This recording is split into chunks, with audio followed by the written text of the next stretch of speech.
Good morning, Ferguson clan. This is Craig calling in, checking in, daily check-in from the padded isolation room here in Bayswater, Victoria, Australia, the world, the universe, and all other places. So I just thought I would jump on here and say hello. Now, obviously, if these videos give you the shits, and they would be giving someone the shits, because that's just human beings, then you don't have to watch it. It's as simple as that.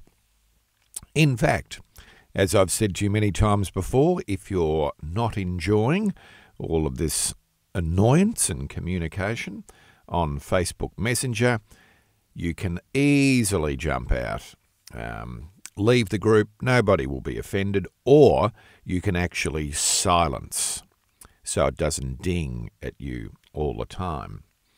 But you may have to find a young person who can show you how to do that. In fact, yesterday I was here in the studio and needed to do some technical things, of which I am not very proficient.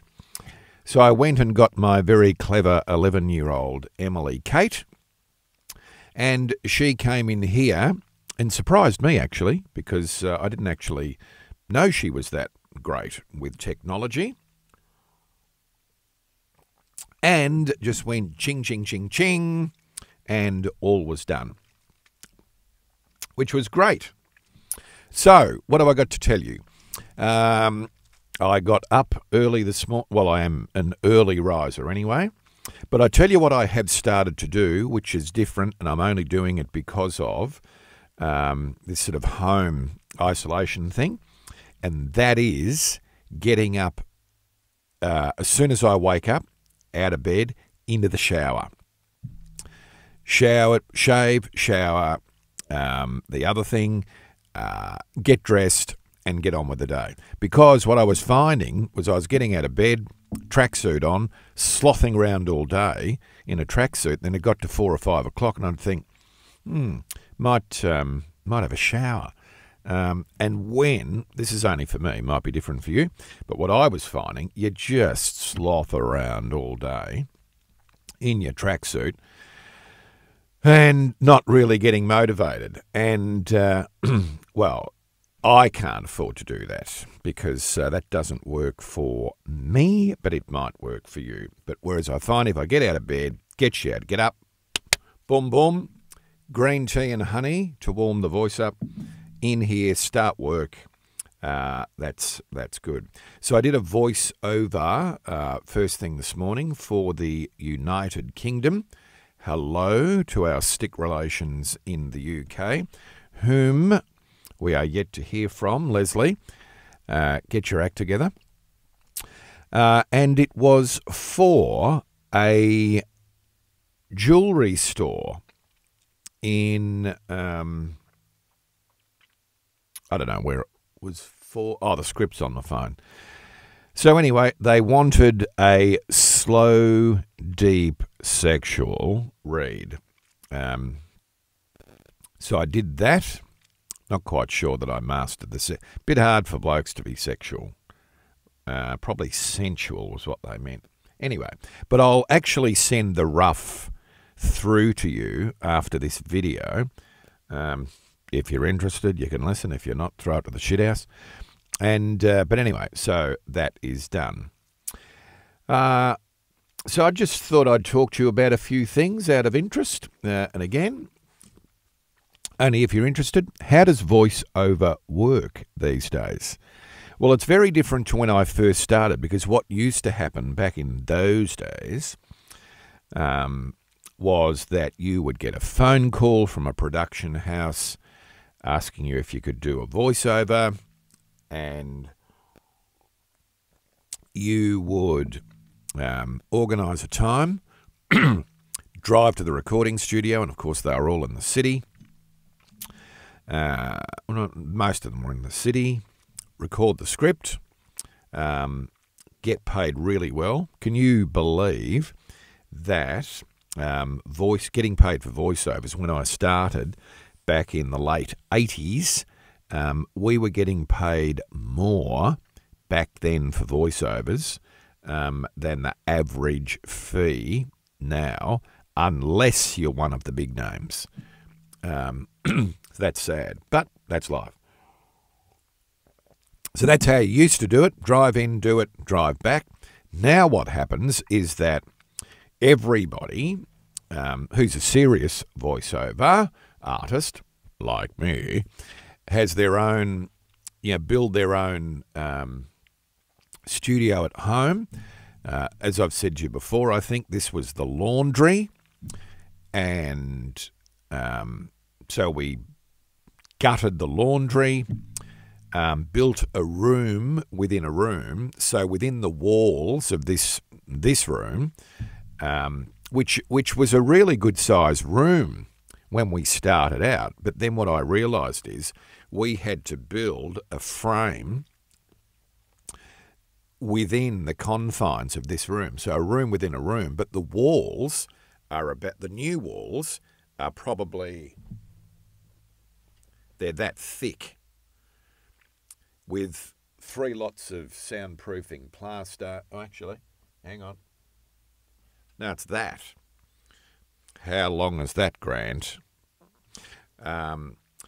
So when you bring the room in that much all the way around, and the roof was angled, and I should have kept the angle of the roof, but I didn't. I flattened it. So the problem that we've got now is that it's a really small space. So if I reach out this way, it's not even 6 foot across, and this way, same thing. So it's probably, I don't know, metre and a bit by a metre and a bit. The problem I've got now with this new radio station is I'm going to be doing morning radio every day, live and exclusive from in here. So spending a lot of time in here, and it's just a bit small, but I can't do anything about it. Melissa and I talked about converting the garage out there into an office and a studio with this new project. And that's not off the cards, but it's just going to take a lot of money because it's not quite waterproof and weatherproof, and that's a bit of an issue. Anyway, as I was saying, but everybody's got their home studio. It's not soundproof. It's sound treated. So if a big heavy truck goes by out on Scoresby Road, I can still hear it, and sometimes I've got to pause the production or the recording. But by and large, it's good.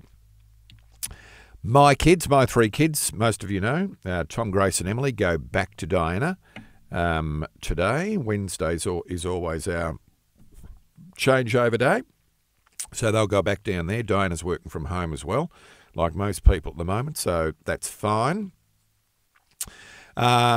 Melissa, we've got some exciting news. Melissa's daughter, Alexandra, is expecting her first child, Melissa's first grandchild. Can you believe I'm going to be dating and sleeping with a grandmother?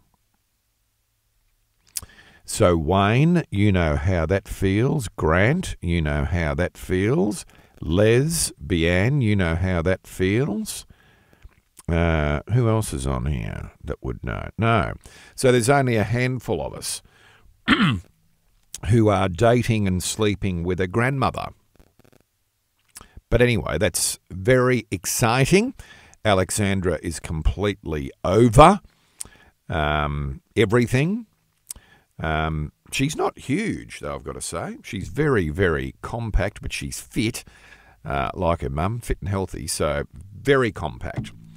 But the baby has moved down the birthing channel, and I reckon that she's 38 weeks, was 38 weeks yesterday, so basically now full term, 37 to 40 weeks is full term.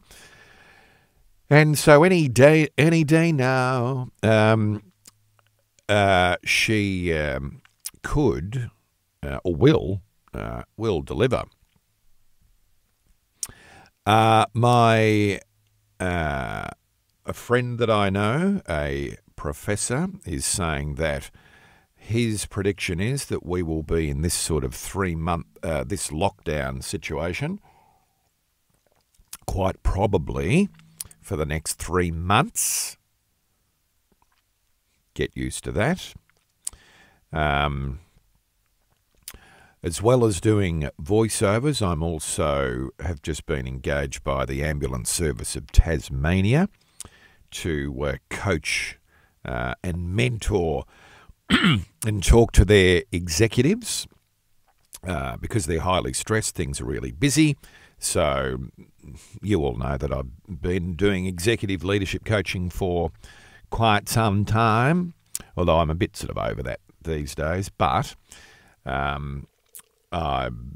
friend of mine's the chief executive over there, and he asked me if I would do that. So that started. So we catch up. I catch up with all of them over the phone and just, where's your thinking, where you're at, where are your priorities, where are you going well, where you're struggling, blah, blah, blah. Keep the videos or pictures coming of the kids, Jody, Mark, Denise, and then as soon as Alexandra has her baby, if it's okay with her, Melissa and I will be sharing those. Government announced yesterday that the kids for term 2 to homeschool. That's going to be interesting. I'm happy for my kids to school at home, just as long as they don't ask me any questions. I had a great 12 years in grade 4 at school, and so I'm not quite sure I will be able to provide much support to my children's learning. But anyway, their mother is clever, so that's a good thing. Wayne, we are still waiting for your video from your kitchen about how to make a sponge, Nana's old sponge. Looking forward to that. And it will go from Wayne and then it will go to Denise. All right, I'm just giving you the heads up so you can start to plan your culinary delight. And the last thing for me before I sign off from here is I would like everybody to post a picture of yourself, but a picture that has been taken previously that has a serious look about it. Just a little bit of fun. Just a little bit of fun. Okay, that's it for me. I've been talking for 13 minutes and 34 seconds.